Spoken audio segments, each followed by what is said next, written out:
আমি কথা বলবো, তবে শুভেন্দু অধিকারী লাইভে আসছে আর কোথা থেকে কথা प्रणाम करके सबको नमन करते हुए मैं पहले तो मैं पूरा पोलिंग एजेंट के साथ बात कर लिया। मेरा क्षेत्र का सब पोलिंग एजेंट चला गया, पूरा जिला का भी मिल गया। एक में डिस्टर्ब था नॉर्थ कोंटाई में, वो भी क्लियर कर दिया।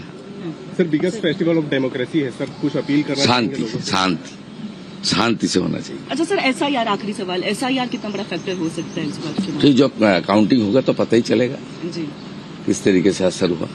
जी death voter, fake voter, triple double entry और घुसपैठिया का नाम नहीं है जी तो ममता बनर्जी को जीतने का कोई स्कोप भी नहीं है। सर लोग ज्यादा से ज्यादा है उसके लिए कोई अपील?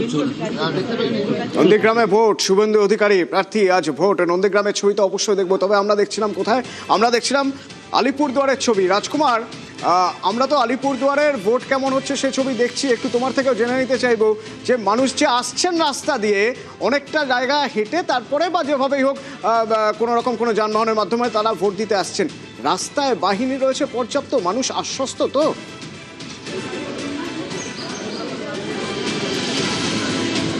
একদমই অতনুদা, দেখো এই মুহূর্তে আমি যে দাঁড়িয়ে রয়েছে আলিপুরদুয়ার বিধানসভার যে অরবিন্দনগর গার্লস হাই স্কুল, সেই গার্লস হাই স্কুলের যে বুথ, এখানে 194 এবং 195 নম্বর বুথ হয়েছে, সেখানে দাঁড়িয়ে রয়েছি। এখানে কিন্তু সকাল থেকে লম্বা লাইন, এই লাইন দেখেই কিন্তু বোঝা যাচ্ছে যে মানুষজন কিন্তু উৎসাহ নিয়ে ভোট দিয়ে আসছেন এবং সর্বত্র কিন্তু কড়া পাহারা দেখা যাচ্ছে।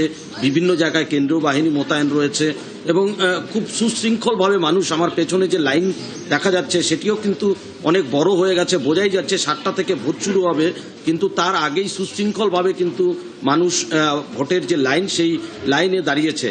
ফলে সকালের যে আবহাওয়া তা দেখে ধন্যবাদ। কিছুক্ষণের মধ্যেই ভোট শুরু হয়ে যাবে। লাইভ ফুটেজ বিভিন্ন জায়গা থেকে আমার সহকর্মীরা তুলে ধরবেন, আপনাদের সঙ্গে বিশ্লেষণ চলবে।